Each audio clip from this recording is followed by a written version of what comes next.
भवानी स्तोतुं त्वां प्रभवति चतुर्भिर्नवदनैः प्रजानामीशानस्त्रिपुरमथनः पञ्चभिरपि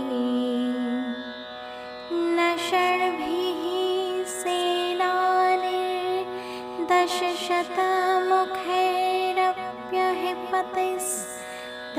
सेनानिर्दशशतमुखैरप्यहिपतिस्तदान्येषां केषां कथय कथमस्मिन्नः वत्सरः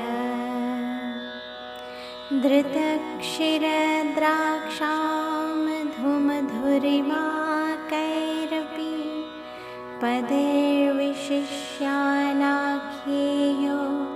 भवति रसनामात्रविषयः तथा ते सौन्दर्यं परमशिवद्रङ्गमात्रविषयः कथं कारं भ्रूमः सकलनिगमागोचरगुणे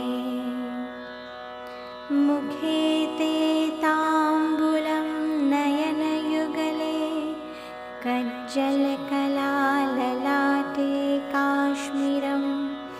विलसति गले मौक्तिकलता स्फुरत्काञ्चिशाटिपृथुकटीतटे हाटकमयी भजामि त्वां गौरीं नगपति किशोरीमविरतम् विराजन्ममन्दारद्रुमकुसुमहारस्तनतटी नदद्वीणानादश्रवण विलसत्कुण्डलगुणा नताङ्गी मातङ्गिरुचिरगतिभङ्गी भगवती सती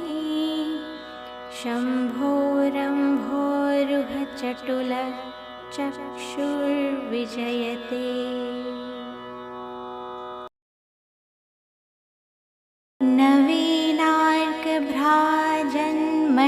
नवीनार्कभ्राजन्मणिकनकभूषा परिकरैर्व्रताङ्गी सारङ्गी रुचिरनयनाङ्गीकृतशिवा तडित्पिता पीताम्बर ललितमञ्जिर सुभगाममार्पणा पूर्णा निरवधिसुखैरस्तु सुमुखी हिमाद्रैः सम्भूता सुललितकरैः पल्लवयुता सुपुष्पा मुक्ताभिर्भ्रमरकलिता चालकभरैः कृतस्थाणुस्थाना कुचफलनता सूक्तिसरसारुझा हृन्त्रिगन्त्री विलसति चिदानन्दलतिका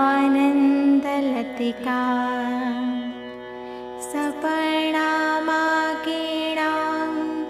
कतिपयगुणैः सादरमिह श्रयन्त्यन्ये वल्लीं मम तु मतिरेवं विलसति अपर्णैका सेव्या जगति अपर्णैका सेव्या जगति सकलैर्यत्परिवृता पुराणोऽपि स्थाणुः फलति किल कैवल्यपदवीं विधात्री धर्माणां त्वमसि सकलाम्नाय जननी त्वमर्थानां मूलं धनधनमणियाङ्घ्रिकमले त्वमादिह कामानां जननी कृतकन्दर्पविजये सतां मुक्तिर्बीजं त्वमसि परमब्रह्ममहिषी प्रभुता भक्तिस्ते यदपि न ममालोलमनसस्त्वया तु श्रीमत्या सदयमवलोक्योऽहमधुना पयोदः पानीयं दिशति मधुरं चातकमुखे भृशं शङ्के कैर्वा विधिभिरनुनीता मम मतिः कृपापाङ्गलोकं वितर तरसा साधुचरितेन ते युक्तोपेक्षामयि शरणदीक्षामुपगते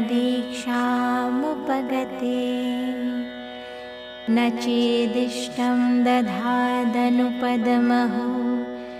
कल्पलतिका विशेषः सामान्यैः कथमितरवल्लिपरिकैः महान्तं विश्वासं तव चरणपनकेरोहयुगे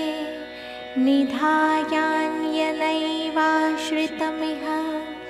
मया दैवतमुमे तथापि त्वच्चेतो यदि मयि न जायेत् सदयं निरालम्बो लम्बोदरजननीकं यामि शरणम् अयस्पर्शे लग्नं सपदि लभते हेमपदवीं यथा रथ्यापाथः शुचि भवति गङ्गौधमिलितं तथा तत्पापैर्तिमलिनमन्तर्मम यदि त्वयि प्रेम्णासक्तं कथमिव न जायेत विमलम्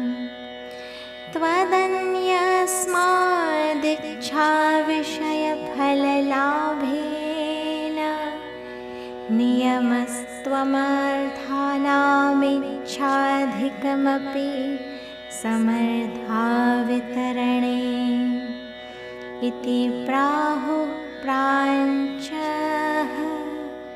कमलभवनाधास्त्वयि मनस्त्वदासक्तं नक्तं दिवमुचितमीशानी कुरु तत्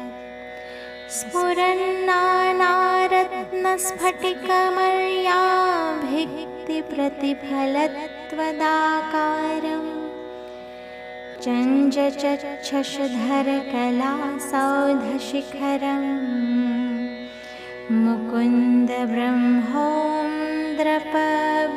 मुकुन्दब्रह्मोन्द्रपभृतिपरिवारं विजयते तवागारं रम्यं त्रिभुवनमहाराजगृहणी निवासः कैलासे विधिशतमखाधाः स्तुतिकराः कुटुम्बं त्रैलोक्यं कृतकरपुटः सिद्धिनिकरः महेशः प्राणेशस्तदवनिधराधीशतनये न ते सौभाग्यस्य क्वचिदपि मनागस्तितुलना वृषो वृद्धो यानं विषमशनमाशा निवसनं श्मशानं क्रीडा भूर्भुजग निवहो भूषणविधिः समग्रा सामग्री जगति विदितैवं स्मररिपूर्य देतस्यैश्वर्यं तव जननी सौभाग्यमहिमा अशेष ब्रह्मांड प्रलय विधेनये सर्गिकमतिः श्मशाने श्वासिनः कृतभसीतलेपः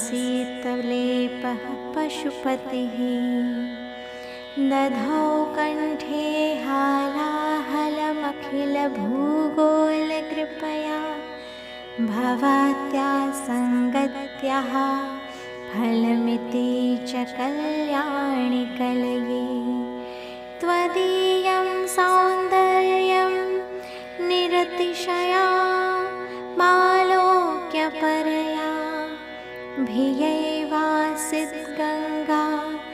जलमयतनुः शैलतनये तदेतस्यास्तस्माद्वदनकमलं वीक्ष्य कृपया